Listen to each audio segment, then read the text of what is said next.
Hello, good morning. ഉറക്കത്തിൽ നിന്ന് എഴുന്നേറ്റ് എടുക്കുന്ന വീഡിയോ ആണ്. അതിൻ്റേതായിട്ടുള്ള പോരായ്മകൾ കാണും. അല്ല, ഓൾറെഡി കുറേ പോരായ്മകളുണ്ട്, ലൈക്ക് പക്ഷെ അതൊക്കെ നിങ്ങൾ അഡ്ജസ്റ്റ് ചെയ്യണം. പിന്നെ ഇന്നലെ ലോക്ക മൂവി കാണാൻ പോയായിരുന്നു. ഇന്നലെ സൺഡേ കാണാൻ പോയിട്ട് വന്നിട്ട് തന്നെ റിവ്യൂ എടുക്കണം എന്നുള്ളൊരു ആഗ്രഹമുണ്ടായിരുന്നു. പക്ഷെ സമ്മതിച്ചില്ല, എൻ്റെ തലവേദന. സെക്കൻഡ് ഹാഫ് കഴിഞ്ഞപ്പോൾ തന്നെ എനിക്ക് ഭയങ്കര തലവേദന എടുക്കാൻ തുടങ്ങി. കണ്ണൊക്കെ ഭയങ്കര ഡ്രൈ ആവും. തലവേദന എടുത്തിട്ട് ഇങ്ങനെ ചൂട് കണ്ണിലോട്ട് ഇറങ്ങുമല്ലോ, അപ്പോൾ കണ്ണൊക്കെ ഭയങ്കര ഒരു സ്ട്രെസ്സായിരുന്നു. എന്താ കാരണം എന്ന് അറിയത്തില്ല. 2 ദിവസമായിട്ട് വെള്ളം കുടിക്കുന്നത് വളരെ കുറവായിരുന്നു. മേ ബി അതൊക്കെ കൊണ്ടാവാം റീസൺ. അപ്പോൾ ഇന്നലെ കുറേ ലൈക്ക് ലോക്കയ്ക്ക് ആക്ച്വലി ഒരു minute again back with a coffee. Formally officially എല്ലാവർക്കും ഗുഡ് മോർണിംഗ്. അമ്മയടുത്തൊരു കോഫി പറഞ്ഞിട്ടുണ്ടായിരുന്നു. ആസ് യൂഷ്വൽ രാവിലെ ഒരു കോഫി കുടിച്ചില്ലെങ്കിൽ ഒരു എനർജി ഇല്ല. അപ്പം രാവിലെ ബ്രഷൊക്കെ ചെയ്തു കേട്ടോ. ബ്രഷൊക്കെ ചെയ്തിട്ടാണ് കോഫി കുടിക്കുന്നത്, തെറ്റിദ്ധരിക്കണ്ട. Back to subject, back to the topic.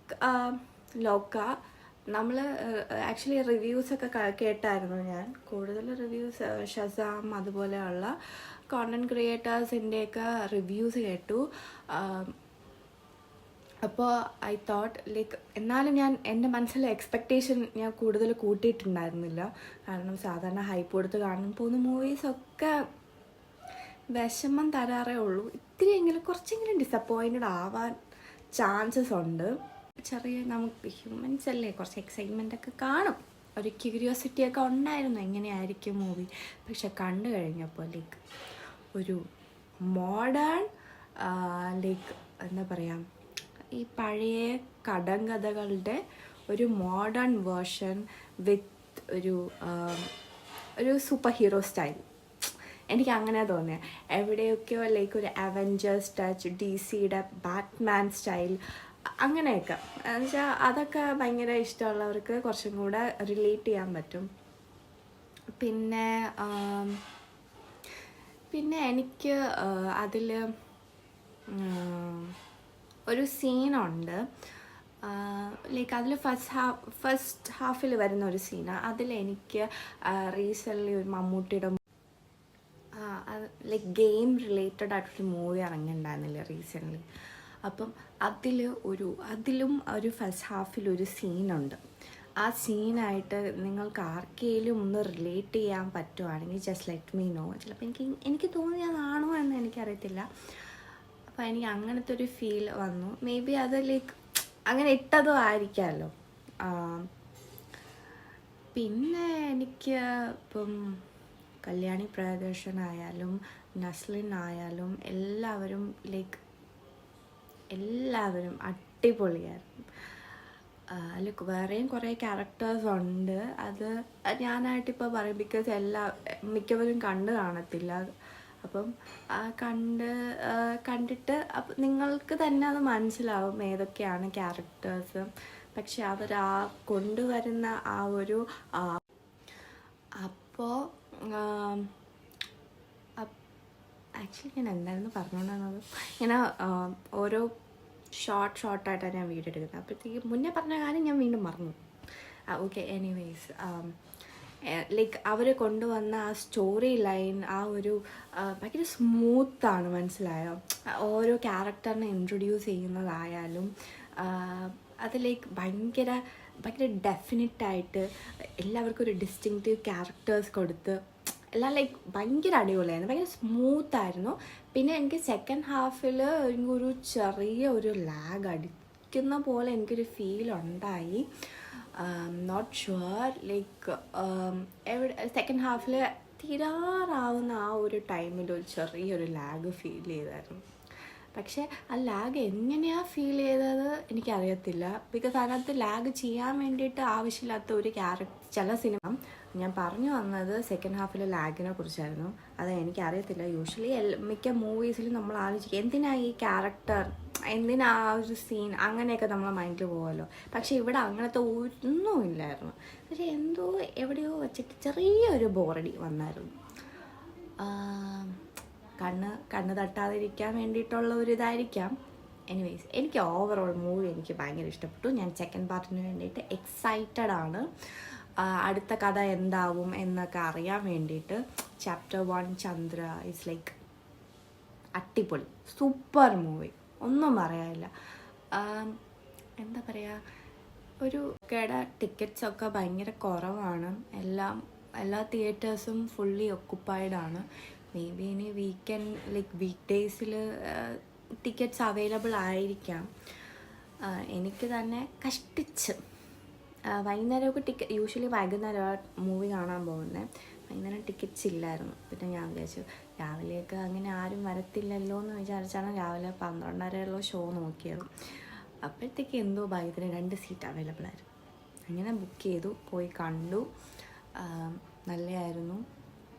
എന്താ പറയുക, എനിക്ക് ഭയങ്കര ഇഷ്ടമായി. മിന്നൽ മുരളിക്ക് ശേഷം മലയാളത്തിൽ നമ്മളെ സ്വന്തം ഭാഷയിൽ ഒരു സൂപ്പർ ഹീറോ മൂവി ഇറങ്ങുന്നതെന്നൊക്കെ പറഞ്ഞാൽ അത് നമുക്ക് ആക്ച്വലി ഒരു പ്രൗഡായിട്ടുള്ള കാര്യമാണ്. അത്രയ്ക്കും നമ്മളുടെ ഫിലിം ഇൻഡസ്ട്രി എക്സ്പാൻഡ് ചെയ്യുവാണ്. പുതിയ ടെക്നോളജീസൊക്കെ വരുന്നുണ്ടെങ്കിലും അത് കറക്റ്റായിട്ട് അത് പ്രോപ്പറായിട്ട് യൂസ് ചെയ്ത് അത് പ്രോപ്പർ യൂസ് ചെയ്യുന്നതിന് ഡയറക്ഷനൊക്കെ കൊടുത്ത് അതൊക്കെ ഭയങ്കര അടിപൊളിയായിരുന്നു.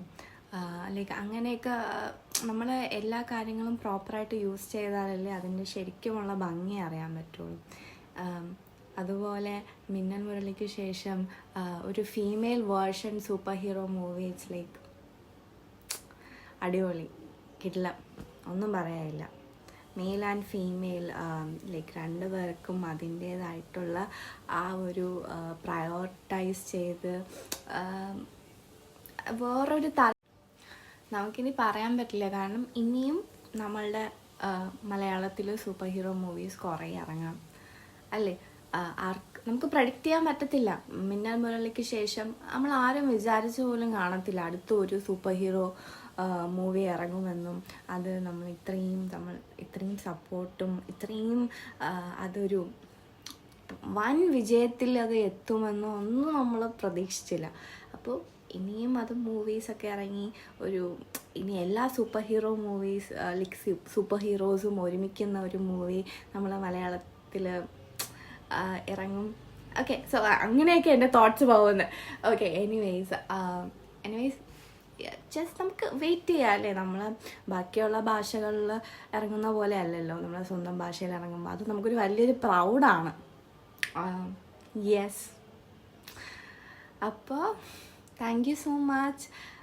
ഞാൻ പറയുന്ന എന്തെങ്കിലുമൊക്കെ മിസ്റ്റേക്സ് കാണും കേട്ടോ. ഐ എം നോട്ട് സെയിങ് ഞാൻ തന്നെ എന്നെ അടിച്ചമർത്താൻ പാടില്ലല്ലോ. ഞാൻ പൊതുവേ എന്നെ തന്നെ ഭയങ്കരമായിട്ട് കോൺഫിഡൻസും ഭയങ്കരമായിട്ട് എൻകറേജ് ചെയ്യുന്ന വ്യക്തിയാണ്. ബിക്കോസ് നമ്മളെ എൻകറേജ് ചെയ്തില്ലെങ്കിൽ വേറെ ആരും എൻകറേജ് ചെയ്യും. ഓക്കെ, അപ്പോൾ രാവിലെ എല്ലാവരും ഹാപ്പി ആയിട്ടിരിക്കുക. ഇനിയുള്ള അങ്ങോട്ടുള്ള എല്ലാ ദിവസങ്ങളും അടിപൊളിയായിട്ട് കൊണ്ടുപോകാം. ഓണമൊക്കെ വരുവാണ്. അപ്പം ഓണത്തിന് എനിക്കങ്ങനെ പ്രത്യേകിച്ച് വിശേഷമൊന്നുമില്ല. 3-ാം തീയതി സെപ്റ്റംബർ 3-ാം തീയതി അക്രോമെക്സ് പേപ്പർ ബാഗ്സ്, അതായത് നമ്മളുടെ ഫാമിലി ബിസിനസ്, അത് എല്ലാ കാര്യങ്ങളും മുന്നോട്ട് ലൈക്ക് നയിക്കുന്നത് എൻ്റെ മാമനാണ്. ലൈക്ക് പുള്ളിക്കാരനാണ് അതിൻ്റെ ബാക്ക് ബോൺ. അപ്പോൾ അതിൻ്റെ വിശേഷങ്ങളൊക്കെ ഞാൻ അതൊരു വിശദമായിട്ടുള്ളൊരു നല്ലൊരു വീഡിയോ ഇടാം. അപ്പോൾ കുറച്ചും കൂടെ എന്ന് വെച്ചാൽ especially we are concentrating on like household women's. അവർക്ക് ലേബർ അതിന് വേണ്ടിയിട്ടാണ്. അതൊക്കെ വേറെ വീഡിയോസിൽ ഞാൻ വിശദമായിട്ട് പറയാം. അപ്പോൾ മാമൻ്റെ നിന്നും കുറച്ച് ഡീറ്റെയിൽസൊക്കെ വാങ്ങിച്ച് കറക്റ്റായിട്ട് പറയുമ്പോഴത്തേക്ക് നിങ്ങൾക്ക് കറക്റ്റായിട്ട് അത് കൺവേ ചെയ്ത് തരാൻ പറ്റും എനിക്ക്. അപ്പോൾ അങ്ങനെ സെപ്റ്റംബർ 3-ന് ദാറ്റ് മീൻസ് മറ്റന്നാളാണ് നമ്മൾ അവിടുത്തെ ഓണാഘോഷം. ഒന്നും അല്ല കേട്ടോ, എന്നാലും സ്വന്തമായിട്ട് ബിസിനസ്സൊക്കെ ഉള്ളപ്പം നമ്മൾ അതിനെ കൂടെ പ്രൊമോട്ട് ചെയ്യണമല്ലോ. Okay, anyways happy Onam. എല്ലാവരും ഹാപ്പി ആയിട്ടിരിക്കുക. അടിപൊളി ഓണം ആവട്ടെ, നല്ലൊരു വർഷത്തിൻ്റെ തുടക്കം ആവട്ടെ. Okay, see you soon. So by.